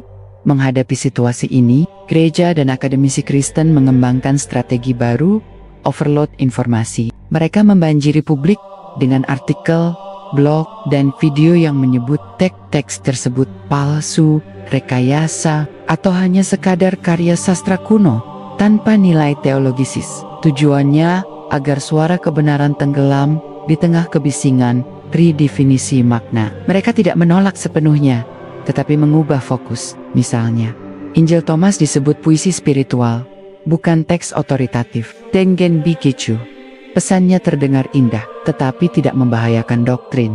Ironisnya, justru strategi ini sering berbalik arah. Setiap kali gereja terlalu keras membantah, semakin banyak orang penasaran. Fenomena ini disebut efek Streisand. Dalam dunia digital, semakin sesuatu berusaha ditutupi, semakin banyak orang ingin tahu. Banyak orang Kristen yang awalnya tidak tahu apa-apa tentang Injil Barnabas, akhirnya mencari tahu sendiri karena melihat debat sengit di internet. Dan ketika mereka membaca, mereka terkejut menemukan kalimat-kalimat yang lebih dekat dengan Islam daripada dengan doktrin gereja. Contoh paling mengguncang adalah pernyataan Isa dalam Injil Barnabas, "Janganlah kamu menyembah aku, karena aku hanyalah seorang manusia. Sembahlah Allah, Tuhan yang menciptakan aku." Pernyataan ini nyaris identik dengan firman Allah dalam Al-Quran, Surat Al-Maidah ayat 116, ketika Allah bertanya kepada Isa pada hari kiamat, "Hai Isa putra Maryam, adakah engkau mengatakan kepada manusia, jadikanlah aku dan ibuku sebagai dua Tuhan selain Allah?" Isa menjawab, "Maha suci engkau, tidaklah patut bagiku mengatakan apa yang bukan hakku." Kesamaan ini membuat banyak orang mulai berpikir ulang. Mungkinkah Islam benar-benar warisan asli dari ajaran Isa yang hilang dalam dunia akademik barat? Retakan mulai terlihat. Tidak semua ilmuwan lagi sejalan dengan narasi gereja. Beberapa profesor sejarah agama terang-terangan mengatakan bahwa doktrin Trinitas adalah hasil konstruksi politik, bukan wahyu. Penelitian-penelitian modern tentang teks kuno juga mengungkapkan bahwa ajaran tentang keesaan Tuhan lebih dominan dalam periode awal, sedangkan Trinitas baru menguat setelah konsili Nicaea. Fakta ini semakin memperkuat keyakinan bahwa kitab-kitab Tauhid memang sengaja dihapus untuk membuka jalan bagi doktrin baru yang mendukung kekuasaan Romawi. Kini, di era digital, gereja menghadapi masalah yang tidak pernah mereka bayangkan sebelumnya. Kebocoran informasi, manuskrip kuno yang dulu hanya bisa diakses oleh segelintir elit, kini tersedia bebas. Bahkan beberapa mahasiswa Muslim di Universitas Barat telah menerjemahkan naskah-naskah itu dan membagikannya ke komunitas daring. Setiap kali gereja berusaha menghapus, salinan digital baru muncul. Setiap kali ada upaya menutup akses, ribuan orang lain sudah lebih dulu menyimpan file aslinya. Dunia tidak lagi sama. Sejarah yang dulu dikubur kini mulai berbicara kembali. Semua ini menimbulkan dampak besar terhadap masyarakat Kristen modern. Di tengah krisis kepercayaan terhadap gereja, muncul rasa penasaran. Bagaimana jika Islam memang menyimpan jawaban atas kebingungan teologis? Mereka banyak yang akhirnya masuk Islam bukan hanya karena dakwah, tetapi karena penelitian pribadi mereka terhadap naskah kuno. Mereka melihat bahwa Islam bukan agama asing, tetapi kunci untuk memahami kembali risalah Isa yang asli. Setelah memasuki era digital, rahasia yang dahulu bisa disembunyikan rapat oleh otoritas gereja perlahan mulai terbuka. Naskah-naskah kuno yang pernah dianggap hilang, apokrif, atau sengaja dikunci di ruang-ruang arsip Vatikan, kini mulai bocor ke publik. Dunia akademis yang dahulu dikendalikan oleh kepentingan politik agama, tak lagi punya kekuatan penuh untuk menahan derasnya arus informasi. Sebab, satu salinan digital yang lolos ke internet dapat disimpan oleh jutaan orang dalam hitungan detik. Dan disinilah masyarakat Kristen modern menghadapi pukulan yang tak terbayangkan. Sejarah yang mereka kenal sejak kecil ternyata menyimpan lubang yang besar. Lubang yang menelan konsistensi iman mereka. Bagi sebagian orang Kristen yang mencoba tetap berpegang pada tradisi, muncul rasa cemas dan gelisah. Mereka dibesarkan dengan ajaran bahwa Isa adalah Tuhan, bagian dari Trinitas, dan bahwa Alkitab mereka adalah kitab yang sempurna. Namun ketika mereka membaca potongan Injil Barnabas atau mendengar tentang Injil Thomas, bahkan ketika sekadar melihat kutipan dari naskah Laut Mati, mereka menemukan sesuatu yang berbeda. Isa yang berbicara sebagai hamba Allah, Isa yang mengajarkan tauhid, Isa yang sama sekali tidak pernah mengaku sebagai Tuhan. Kontradiksi ini mengguncang iman. Di satu sisi, mereka ingin tetap setia pada doktrin gereja. Di sisi lain, nurani mereka bertanya, mengapa ajaran Isa yang sederhana tentang satu Tuhan harus dipersulit dengan dogma Trinitas yang bahkan sulit dipahami oleh para teolog? Keguncangan itu berubah menjadi krisis identitas. Banyak umat Kristen modern merasakan benturan antara iman yang diwariskan gereja dengan akal sehat yang mereka gunakan sehari-hari. Mereka diajarkan untuk percaya bahwa Isa adalah anak Tuhan. Tetapi dalam logika mereka, bagaimana mungkin Tuhan yang Maha Kuasa lahir dari rahim seorang manusia, makan, tidur, bahkan merasakan lapar dan haus? Ketika mereka berusaha mencari jawaban di internet, mereka justru menemukan potongan-potongan naskah yang menegaskan bahwa Isa hanyalah utusan Allah, seorang nabi, seorang pembawa risalah yang lurus. Kegelisahan itu menimbulkan rasa takut, sebab menerima kebenaran ini berarti menolak ajaran yang diwariskan keluarganya selama berabad-abad. Tetapi menolaknya pun membuat hati mereka tidak tenang. Di tengah kebingungan itu, sebagian memilih jalur aman mereka, tetap mengaku Kristen, tetap datang ke gereja, tetapi dalam hati mulai meragukan doktrin. Inilah yang melahirkan generasi Kristen modern yang secara luar tampak religius, tetapi di dalamnya menyimpan keraguan yang dalam. Fenomena ini membuat banyak gereja di barat kosong, karena anak-anak muda enggan lagi mengikuti ritual yang terasa hampa. Mereka merasa iman itu lebih mirip tradisi ketimbang keyakinan yang hidup. Gereja pun mulai kehilangan daya tariknya. Namun ada pula yang memilih jalan ekstrem lain, meninggalkan agama sepenuhnya. Mereka menganggap semua agama hanyalah manipulasi sejarah. Mereka kecewa karena merasa ditipu, karena doktrin yang mereka yakini selama ini ternyata berdiri di atas penghapusan kitab tauhid yang disengaja. Dari sinilah lahir arus besar sekularisme di barat, sebuah jalan yang menjauhkan manusia dari Tuhan. Sekularisme ini mungkin tampak seperti kemenangan akal, tetapi di baliknya ada luka spiritual yang dalam kekosongan, nihilisme, dan rasa kehilangan makna. Semua itu adalah dampak langsung dari penghapusan kitab-kitab tauhid. Sebab jika ajaran Isa yang asli tetap terjaga, mereka tidak akan pernah merasa perlu meninggalkan agama. Di sisi lain, ada juga yang menemukan keberanian untuk membuka mata sepenuhnya. Mereka menelusuri jejak naskah kuno, mereka membaca Al-Quran, dan mereka menemukan sesuatu yang mengejutkan. Konsistensi. Mereka melihat bahwa apa yang disebut-sebut dalam Injil Barnabas tentang Isa sebagai hamba Allah ternyata sejalan dengan Al-Quran surat Maryam ayat 30, di mana Isa berkata, "Sesungguhnya aku ini hamba Allah, Dia memberiku kitab dan Dia menjadikanku seorang nabi." Mereka menemukan bahwa kabar kedatangan seorang nabi setelah Isa yang disebut dalam teks-teks apokrif ternyata sejalan dengan Al-Quran surat Asyaf ayat 6. Ketika Isa memberi kabar gembira tentang seorang rasul bernama Ahmad, konsistensi inilah yang membuat mereka sadar bahwa Islam bukan agama baru, melainkan lanjutan dari risalah yang pernah mereka miliki, risalah yang kini telah hilang dari kitab mereka. Gelombang konversi ini tidak selalu tampak besar di permukaan, tetapi ia konsisten. Setiap tahun, di barat, ribuan orang Kristen masuk Islam. Sebagian dari mereka adalah akademisi, peneliti, atau orang yang secara serius menggali sejarah. Mereka tidak masuk Islam karena dakwah emosional, tetapi karena penelitian yang membawa mereka pada kesimpulan bahwa Islam adalah satu-satunya agama yang menyimpan tauhid yang asli. Mereka adalah bukti hidup dari dampak penghapusan kitab tauhid. Justru karena kitab itu dihapus, pencarian kebenaran mereka berakhir pada Al-Quran.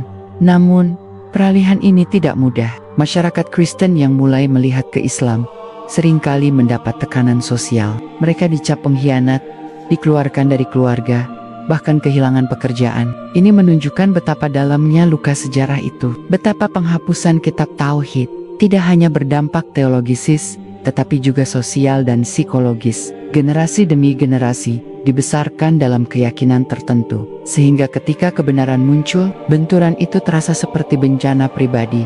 Tetapi fakta tidak bisa selamanya disembunyikan. Era digital telah membuat kebohongan historis itu perlahan runtuh. Setiap kali gereja berusaha membantah, semakin banyak orang penasaran dan mencari tahu sendiri. Setiap kali otoritas berusaha menutupi, semakin banyak orang yang menemukan salinan baru, artikel baru, atau bukti baru yang memperkuat ajaran tauhid. Dan disinilah letak ketegangan terbesar, benturan antara dogma yang mapan dengan kebenaran yang tidak bisa lagi dibendung.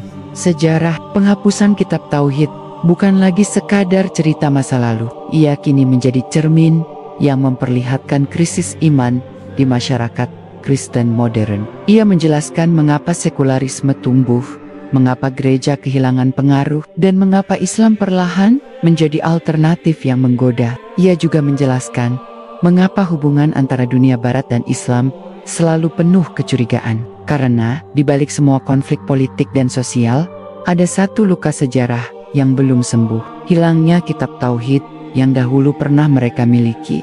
Ketika kitab-kitab tauhid dihapus, dampaknya tidak berhenti pada perubahan keyakinan teologisis semata. Perubahan itu menjalar ke dalam struktur sosial, politik, bahkan ekonomi. Sebab, ketika ajaran dasar tentang satu Tuhan hilang, kekuasaan manusia perlahan menggantikan posisi wahyu. Dari sinilah lahir otoritas gereja yang begitu dominan dalam politik Barat.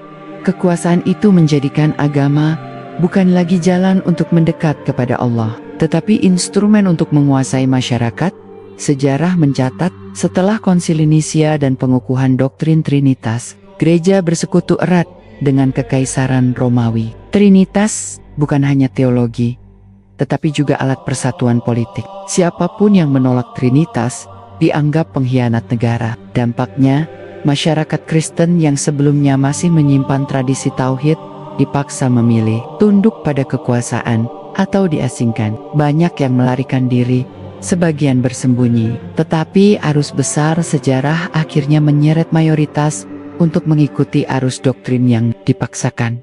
Dari titik inilah gereja mulai memainkan peran ganda, bukan hanya sebagai lembaga spiritual, tetapi juga sebagai otoritas politik. Mereka mengatur siapa yang boleh memimpin, siapa yang dianggap bidat, bahkan siapa yang boleh hidup. Semua itu sah karena doktrin sudah diubah. Jika Isa adalah Tuhan, maka gereja sebagai wakil Isa otomatis memiliki kuasa ilahi. Inilah dampak politis dari penghapusan kitab tauhid. Lahirnya teokrasi gereja yang mengekang masyarakat Eropa selama berabad-abad. Masyarakat Kristen pun hidup dalam bayang-bayang ketakutan. Pengetahuan diawasi ketat, buku-buku yang tidak sesuai dengan doktrin dibakar, dan orang-orang yang berusaha menghidupkan kembali tauhid diburu. Sejarah mencatat pembantaian besar-besaran terhadap kelompok-kelompok yang dianggap sesat, seperti kaum Aryan yang menolak Trinitas, atau kemudian para ilmuwan yang berusaha mencari kebenaran di luar dogma gereja. Semua ini menunjukkan bagaimana penghapusan kitab tauhid telah melahirkan sebuah rezim politik yang menguasai Eropa.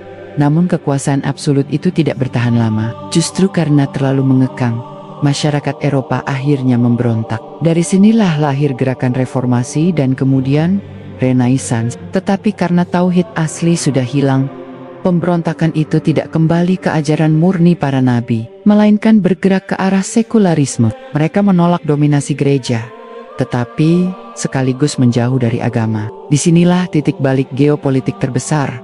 Lahirnya Barat modern yang sekuler, yang membangun peradaban di atas pondasi akal manusia tanpa wahyu.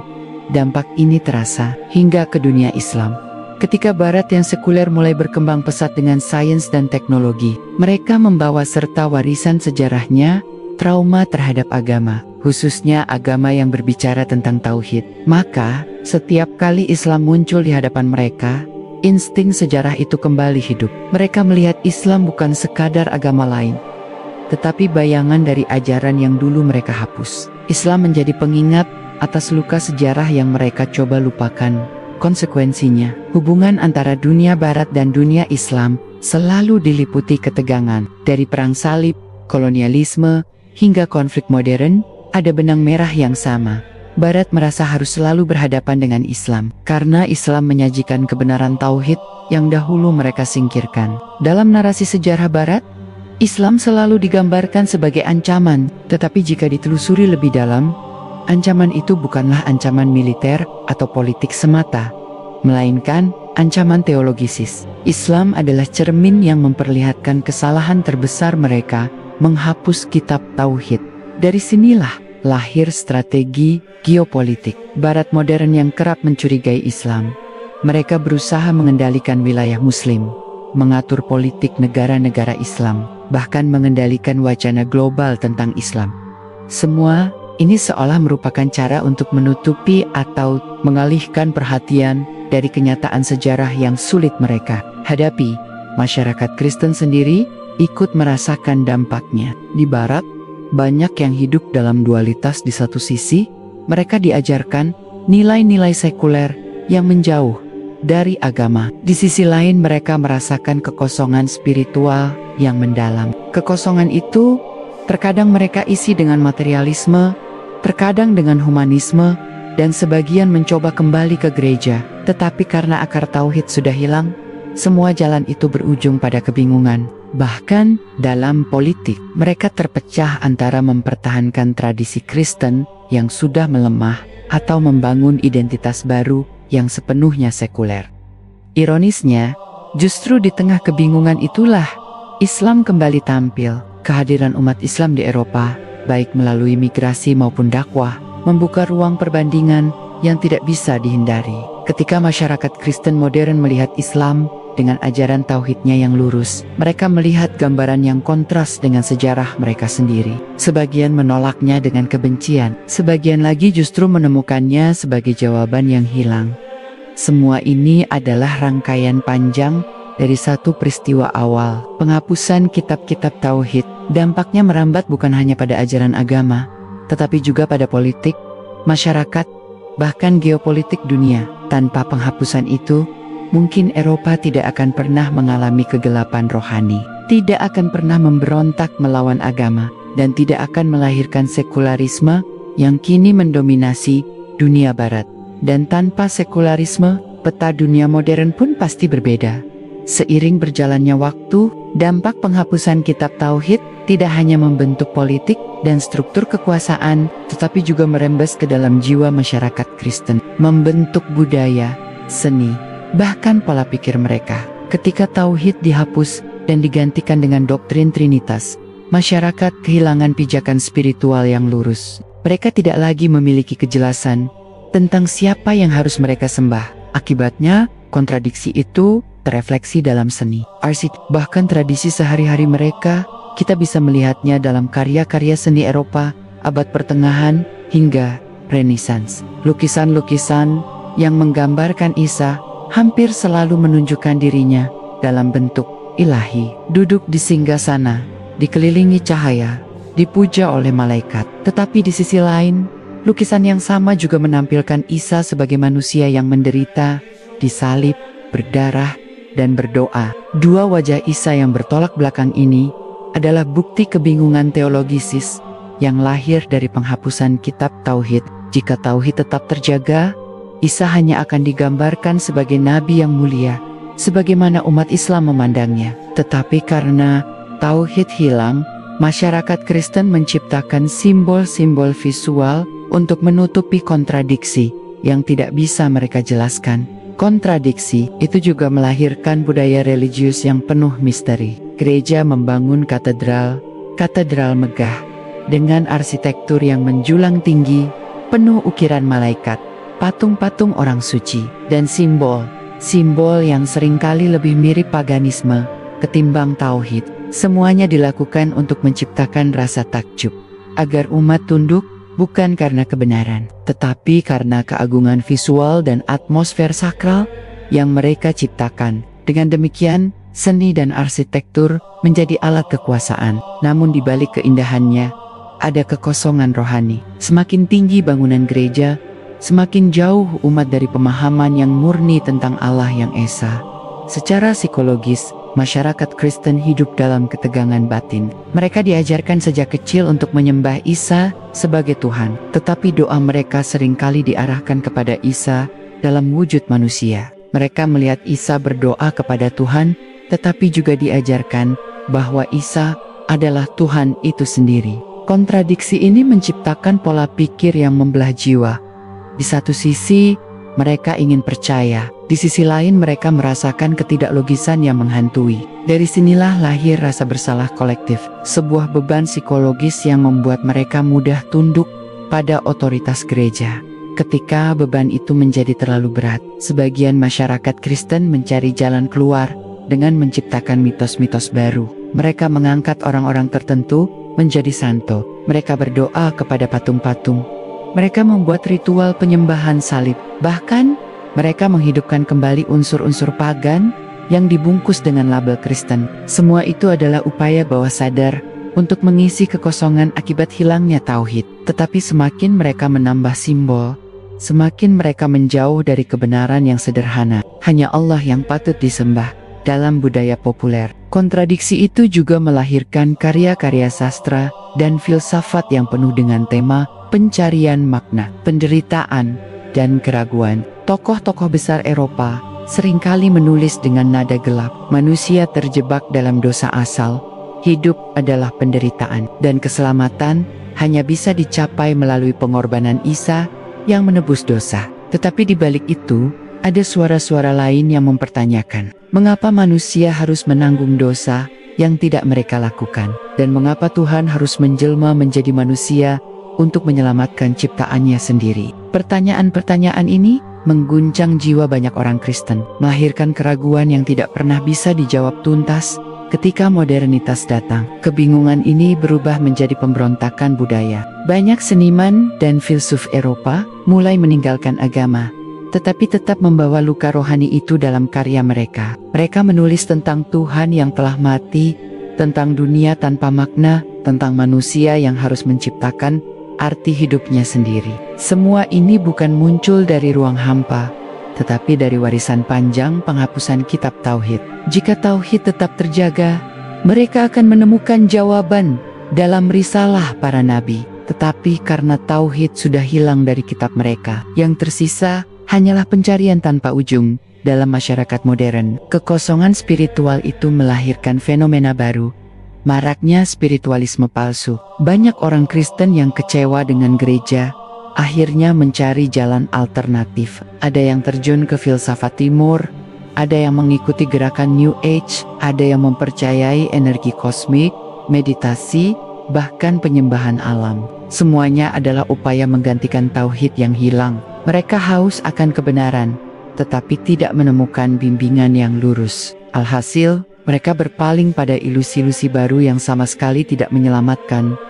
Namun, di balik itu semua, ada paradoks yang semakin jelas. Setiap kali mereka mencari makna dalam spiritualisme palsu, mereka semakin sadar bahwa tidak ada jalan yang konsisten kecuali kembali kepada satu Tuhan yang esa. Dan ketika mereka membandingkan antara Islam dengan keyakinan mereka sendiri, kontras itu menjadi nyata. Islam menawarkan kesederhanaan dalam tauhid satu Tuhan, tanpa perantara, tanpa doktrin yang rumit. Sementara doktrin mereka sendiri penuh dengan kontradiksi yang membuat jiwa mereka lelah. Maka, dampak budaya dan psikologis dari penghapusan kitab tauhid sangat dalam. Ia melahirkan seni yang megah tetapi kosong, tradisi religius yang meriah tetapi kehilangan inti, filsafat yang cerdas tetapi pesimistis, dan spiritualisme baru yang penuh ilusi. Semua ini adalah bayangan panjang dari keputusan sejarah untuk menghapus ajaran tauhid dari kitab mereka. Bayangan itu masih mengikuti masyarakat Kristen hingga hari ini, membentuk cara mereka melihat Tuhan, diri mereka sendiri, dan dunia di sekitar mereka. Sejarah mencatat bahwa setelah kitab-kitab tauhid dihapus, masyarakat Kristen tidak hanya kehilangan fondasi keimanan yang lurus, tetapi juga membentuk pandangan baru tentang umat lain. Ketika tauhid dipelintir menjadi trinitas, otomatis posisi umat beriman lainnya, terutama kaum Yahudi, dan kemudian umat Islam, dipandang dengan kacamata yang berbeda. Mereka dianggap menolak kebenaran yang sudah diputuskan gereja. Padahal, yang mereka tolak bukanlah kebenaran sejati, melainkan hasil manipulasi teologisis yang dipaksakan. Dari sinilah lahir benih permusuhan yang panjang. Mula-mula, kaum Yahudi menjadi korban. Gereja menuduh mereka sebagai pembunuh Isa, meskipun catatan sejarah menunjukkan bahwa Isa tidak pernah benar-benar disalib, sebagaimana yang diyakini Islam. Tuduhan itu menjadi alat propaganda yang efektif. Setiap bencana, setiap wabah, bahkan setiap kegagalan panen, sering ditimpakan kepada kaum Yahudi. Persekusi demi persekusi terjadi, dari pengusiran, pembakaran sinagoga, hingga pembantaian massal. Semuanya dijalankan atas nama iman. Padahal, akar sesungguhnya adalah kekecewaan terhadap kebenaran yang sudah diputar balikkan. Namun, bab yang paling dramatis muncul ketika Islam hadir. Ketika umat Islam datang dengan risalah tauhid yang murni, membawa Al-Quran sebagai kitab terakhir yang menjaga kebenaran para nabi sebelumnya. Masyarakat Kristen justru melihatnya sebagai ancaman, bukan karena Islam membawa kebohongan, tetapi justru karena Islam menyingkap apa yang telah mereka sembunyikan. Islam menegaskan bahwa Isa hanyalah hamba Allah, seorang nabi mulia, bukan Tuhan.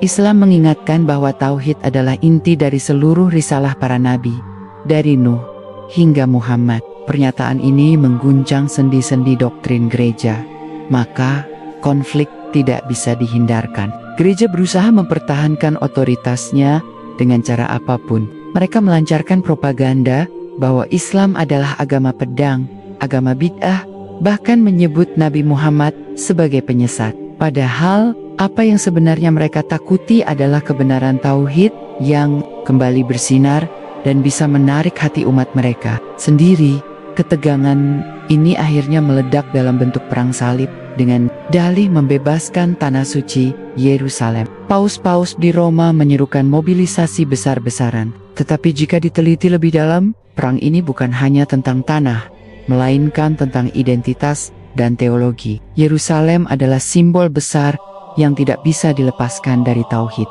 Di sanalah Ibrahim berdoa, di sanalah Daud dan Sulaiman memimpin, dan di sanalah Isa menyampaikan risalahnya. Islam dengan tauhidnya kini menguasai tanah itu. Bagi gereja, ini bukan sekadar kehilangan wilayah, melainkan kehilangan legitimasi. Perang salib adalah upaya untuk merebut kembali kendali simbolik itu. Namun yang terjadi justru sebaliknya. Umat Kristen Eropa yang datang ke timur menemukan kenyataan berbeda. Mereka melihat umat Islam memiliki masyarakat yang lebih tertib, ilmu pengetahuan yang lebih maju, dan peradaban yang lebih tinggi. Banyak di antara mereka yang mulai meragukan propaganda gereja. Sebagian bahkan masuk Islam secara diam-diam setelah menyaksikan kesaksian hidup umat Muslim yang berpegang pada tauhid. Fakta ini jarang diungkap dalam sejarah resmi Barat karena merusak narasi heroik yang ingin dijaga oleh gereja. Dampak penghapusan kitab tauhid juga terlihat dalam cara masyarakat Kristen membangun citra musuh. Mereka menciptakan gambaran tentang Islam sebagai agama gelap, penuh kekerasan. Padahal sejarah membuktikan sebaliknya. Umat Islam hidup berdampingan dengan komunitas Yahudi dan Kristen di Andalusia, Baghdad, hingga Kairo dengan penuh toleransi. Kontras yang mencolok ini membuat propaganda gereja semakin goyah. Tetapi pada saat yang sama, mereka terus memaksakan konflik demi mempertahankan wibawa. Benturan itu tidak berhenti di abad pertengahan. Dalam peradaban modern, pengaruh penghapusan kitab tauhid tetap terasa. Doktrin yang rapuh membuat masyarakat Barat lebih mudah terjebak pada ideologi ekstrem, nasionalisme berlebihan, kolonialisme, bahkan kapitalisme yang menjadikan materi sebagai Tuhan baru. Semua itu adalah pengganti tauhid yang hilang. Dan ketika Barat mulai menjajah negeri-negeri Muslim, konflik lama itu bangkit kembali dalam bentuk yang berbeda. Kali ini bukan lagi perang salib dengan pedang dan perisai, melainkan perang budaya, perang ekonomi, dan perang pemikiran yang mencengangkan. Dalam dokumen-dokumen gereja dan arsip kolonial, sering ditemukan pernyataan yang tegas bahwa tujuan utama kolonialisasi bukan hanya menguasai tanah dan sumber daya, tetapi juga menghalangi umat Islam dari tauhid. Mereka menyebut secara terbuka, Islam adalah lawan ideologis yang tidak bisa dikompromikan. Ini membuktikan bahwa pertempuran panjang yang bermula dari penghapusan kitab tauhid terus diwariskan lintas zaman. Maka, kita melihat benang merah yang jelas dari penghapusan kitab tauhid. Lahir doktrin Trinitas. Dari doktrin itu lahir legitimasi kekuasaan gereja. Dari kekuasaan itu lahir konflik dengan umat lain, dan dari konflik itu lahir perang. Perang besar yang mengubah wajah dunia. Semuanya bermula dari satu titik hilangnya ajaran murni bahwa hanya Allah yang esa, layak disembah. Penghapusan kitab tauhid bukan hanya memengaruhi hubungan masyarakat Kristen dengan agama-agama lain, tetapi juga menimbulkan gejolak di tubuh mereka sendiri. Begitu gereja berkuasa penuh atas tafsir kitab, maka agama tidak lagi sekadar urusan spiritual, melainkan juga politik, ekonomi, dan kekuasaan. Gereja menjadi institusi yang lebih mirip kerajaan daripada lembaga rohani. Paus di Roma berperan bukan hanya sebagai pemimpin spiritual, tetapi juga penguasa politik dengan kekuatan militer, wilayah, dan kas yang melimpah. Dari sinilah muncul benih konflik internal. Sebagian kalangan mulai merasakan ketidakadilan. Mereka melihat bahwa apa yang diajarkan tidak sesuai dengan apa yang dijalankan. Doktrin Trinitas dipertahankan mati-matian, tetapi praktik kehidupan beragama semakin menjauh dari ajaran Isa yang penuh ketawaduan. Penjualan indulgensi surat pengampunan dosa yang bisa dibeli dengan uang menjadi salah satu simbol nyata penyimpangan itu. Bayangkan, dosa yang seharusnya hanya diampuni oleh Allah, kini seolah bisa ditebus dengan koin emas yang masuk ke kas gereja. Ketidakpuasan itu akhirnya meledak dalam bentuk reformasi. Martin Luther, seorang biarawan yang membaca langsung kitab suci dalam bahasa asli, menemukan bahwa banyak ajaran gereja bertentangan dengan naskah yang lebih tua. Ia menyuarakan kritik keras terhadap penyelewengan gereja, terutama praktik indulgensi. Tetapi yang menarik, reformasi ini sendiri masih tidak kembali kepada tauhid. Luther hanya menolak otoritas paus dan menekankan kembali otoritas kitab suci. Tetapi tafsirnya tetap dibangun di atas fondasi Trinitas. Artinya, reformasi hanyalah pecahan dari tubuh besar gereja, bukan koreksi terhadap akar masalah, yaitu hilangnya tauhid. Perpecahan antara Katolik dan Protestan segera membara. Perang demi perang meletus di Eropa, seperti perang 30 tahun yang menghancurkan sebagian besar daratan. Kota-kota hancur, jutaan orang tewas, dan benua Eropa terjebak dalam siklus kebencian. Semua ini berakar pada tafsir yang berbeda terhadap kitab yang sudah terdistorsi. Masing-masing pihak mengklaim sebagai pewaris kebenaran, tetapi kebenaran sejati tauhid telah lama hilang dari genggaman mereka.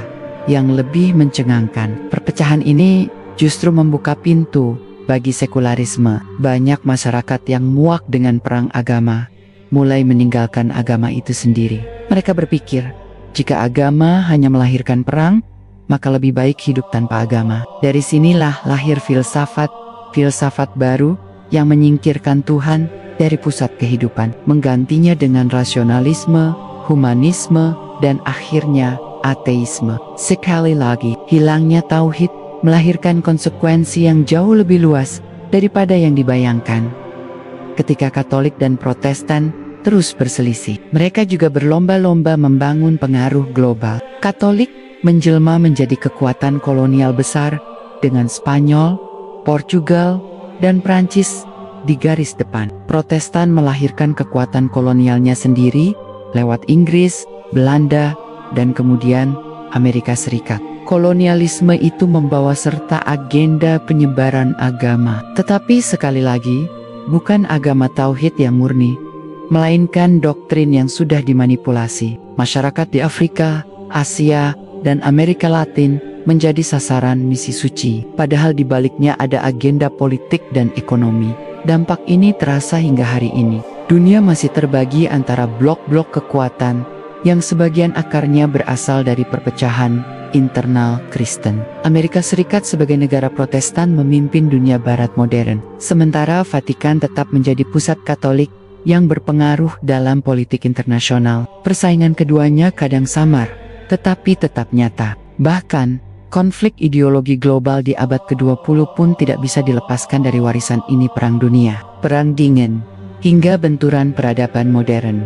Namun yang paling ironis, semua perpecahan, peperangan, dan penderitaan itu tidak akan terjadi jika kitab tauhid tidak dihapus. Jika sejak awal umat Kristen menjaga ajaran Isa yang murni, sebagaimana diajarkan dalam Injil asli, mereka tidak akan terjebak dalam kebingungan teologisis. Tidak akan ada doktrin Trinitas yang dipaksakan, tidak akan ada monopoli tafsir oleh gereja, tidak akan ada perang saudara antar umat Kristen sendiri, dan tidak akan lahir sekularisme yang menjauhkan manusia dari Tuhan.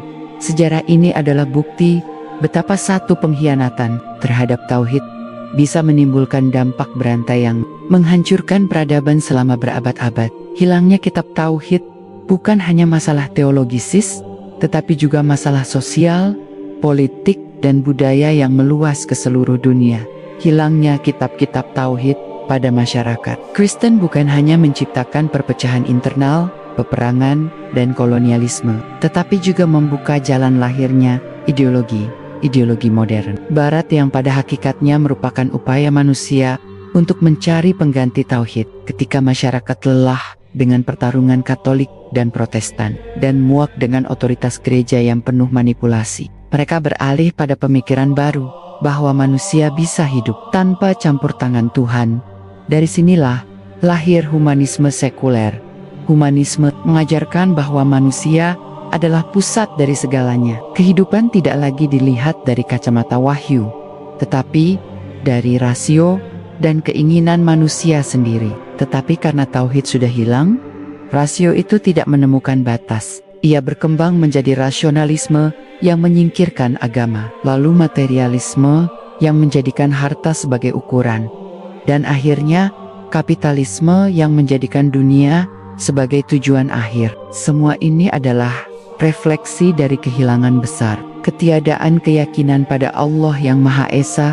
Kapitalisme kemudian melahirkan dunia yang kita lihat hari ini, kompetisi tanpa batas, kesenjangan yang tajam, kerakusan ekonomi, dan kolonialisme baru yang lebih halus. Semua itu berakar pada pondasi kosong yang pernah ditinggalkan ketika tauhid dihapus. Dan ketika kapitalisme melahirkan perlawanan, muncullah ideologi tandingan seperti komunisme yang bahkan lebih ekstrem menolak Tuhan secara total, menjadikan manusia dan materi sebagai segalanya.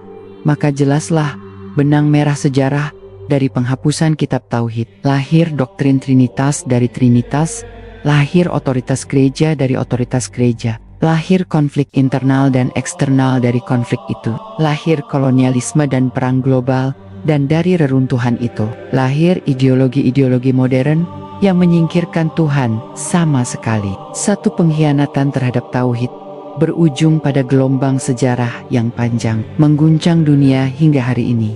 Namun, sejarah juga memberi kita pelajaran. Meskipun kitab tauhid dihapus, Allah tidak membiarkan bumi ini kosong dari kebenaran. Dia menurunkan Al-Quran kepada Nabi Muhammad sebagai penjaga terakhir risalah tauhid. Al-Quran menegaskan bahwa Isa hanyalah hamba Allah, seorang nabi mulia. Al-Quran menyingkap kembali apa yang telah disembunyikan oleh gereja, dan Al-Quran tetap terjaga, tidak berubah, tidak dipalsukan hingga akhir zaman. Disinilah rahasia besar sejarah terungkap. Segala kebingungan, peperangan, dan penderitaan yang menimpa masyarakat Kristen berakar pada hilangnya tauhid. Tetapi pada saat yang sama, umat Islam tetap memegang teguh tauhid yang murni. Inilah garis pemisah yang nyata. Siapa yang berpegang pada tauhid akan mendapat petunjuk. Siapa yang menolaknya akan tersesat dalam lingkaran konflik yang tiada akhir. Maka, penutup dari dokumen terpanjang ini adalah sebuah peringatan sekaligus pengingat. Peringatan bahwa mengkhianati tauhid bukan hanya kesalahan spiritual, tetapi juga bencana sosial, politik, dan budaya yang bisa menghancurkan peradaban. Dan pengingat bahwa tauhid adalah fondasi segala risalah, warisan para nabi, dan jalan lurus yang tidak boleh ditukar dengan doktrin atau ideologi apapun. Jika dunia hari ini masih dirundung konflik, jika ideologi modern masih membuat manusia gelisah, jika peradaban barat masih menanggung luka sejarah, maka akar dari semuanya adalah hilangnya tauhid. Jalan keluar dari krisis ini hanya satu, kembali kepada tauhid yang murni, sebagaimana diajarkan oleh Nabi Muhammad dan dijaga dalam Al-Quran. Inilah lembar terakhir dari kisah panjang tentang dampak penghapusan kitab-kitab tauhid terhadap masyarakat Kristen. Sebuah kisah yang mengajarkan kita bahwa kebenaran bisa disembunyikan untuk sementara, tetapi tidak bisa dipadamkan selamanya. Tauhid tetap akan bersinar, dan hanya ia yang mampu menjadi cahaya penuntun umat manusia menuju keselamatan yang hakiki. Semoga narasi ini bisa menambah ilmu dan menambah iman kita. Sekian, wassalamualaikum warahmatullahi wabarakatuh.